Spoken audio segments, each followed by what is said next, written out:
I saw what looked like my name, but I really couldn't make out most of the rest of the message. Walking down the stairs, I saw a bird in the house.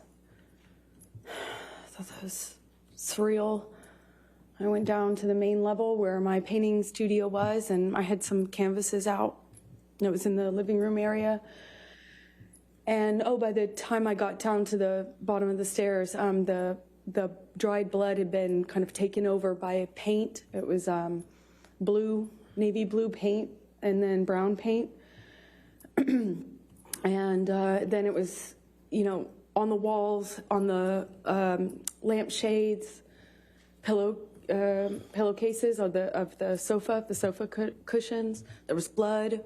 In the painting studio, my canvases have been covered with what looked like just brown, blue, green, red mess. It was just a mess. There was a painting that had, a painting that the owners had that had, like giant penis on it, and some other things. There was a table overturned, a bunch of broken glass on that floor. I walked downstairs where I heard the music coming from, and that's where I found him, blaring this music. He was in the study, which is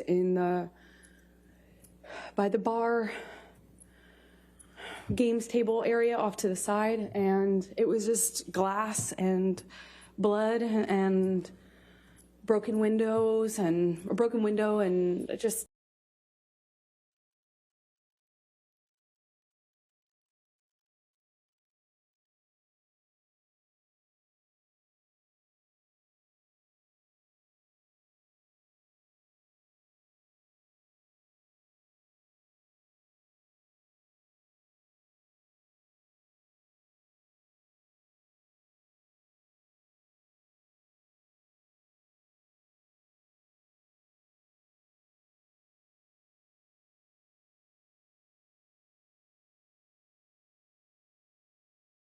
And I think he took them down or somehow showed me, and he said, "Look what you made me do. I did this for you," something to that effect. And I kind of put together, it was covered in paint, and I put together that that's like he was using his finger. I quickly became aware that that's what he was using as a paintbrush, even though there was lots of paintbrushes around. And we didn't have any sort of like coherent conversation, as you can imagine. I figured out he was missing a finger. He kind of held it up, and I said, "What did you do? When? Like, what did you do? When?" And I realized in my head that there had been many hours since this probably happened, assuming that that was happened with the phone.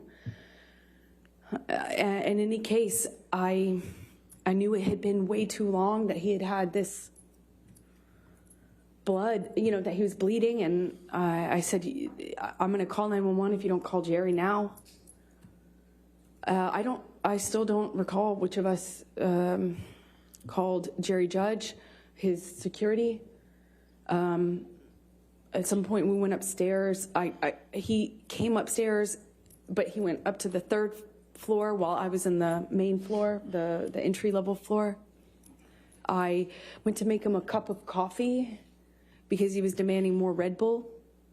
And I was thinking, that's probably not a good idea. I don't know why coffee would be so much better, but in my head it was. I thought maybe, I don't know, sober him up, or I don't know. Help was coming though, and I remember I made him coffee. As soon as I handed it to him, he threw it at the TV and started screaming again. It was like back to square one. Shortly after that, security arrives.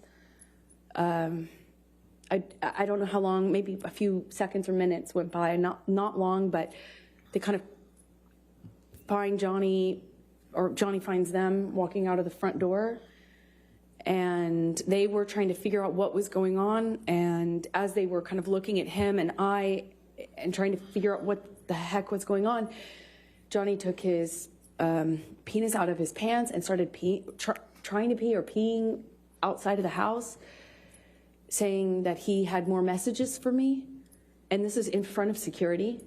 And they kind of just like looked at each other and looked at him and kind of not laughed, but kind of half, you know, played it off and corralled him. It was how it looked. It looked like corralling a wild animal back into the house with, you know, with his penis still out of his pants, peeing or trying to pee. That's what he was indicating. And he went to the wall of the house. And I remember him standing at the wall trying to leave me more, saying he had more information for me. He was gonna leave me more messages, more information for me. It made no sense.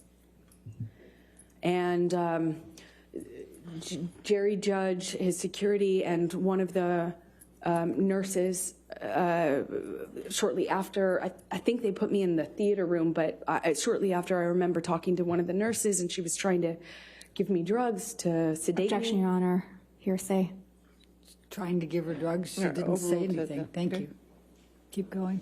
And I just remember crying and rejecting what they were trying to give me and fighting with them about how much they were trying to give me. I felt like I needed to figure out what was happening with my life, what was happening with Johnny. I didn't know if he was okay. I didn't know.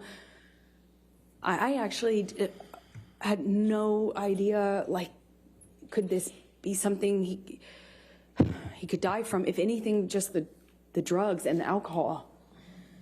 I mean, that alone, I didn't, you know, I just remember being scared and being in this theater room, this dark theater room, and not knowing what the heck was going on. And I eventually was taken up to my room by one of the nurses, and I'm sorry, Debbie, and or suggesting I go up to my room. I went up to my room, and I took a quarter of what she was trying to get me to take, and I eventually fell asleep. I came back downstairs to look for my phone, which Johnny had picked up before my phone and said, we're going to get to the bottom of this. He wasn't making any sense at the time. Understandably, just different. Nothing made sense. But he picked up my phone and was saying, I'm going to prove this. We're going to get to this. We're going to get to the proof of this. Something to that effect. I don't remember his exact words. And he pushed record on my phone. I didn't actually at the time think that he had done that. I had no idea, but I did know that I didn't have my phone when I woke up and went downstairs to get it. It was dead. It was sitting out on the dining room table by where Jerry Judge was sitting. Jerry Judge was on the phone and talked to me, and I went back up to bed, took more of this sedative, and fell asleep. And then I think the next day, went to the closet and took out the clothes that he hadn't painted on. I guess when he went back upstairs, he had just like, it looked like what he had done is dip his hand in a bucket of paint and just wiped it on my clothes. Just went, and he had picked up another portion of my clothes and put them in the bathtub. And I don't know if he added paint or if he just had touched them with paint, but it was this ugly navy blue brown paint. I packed what was packable, what hadn't been destroyed, and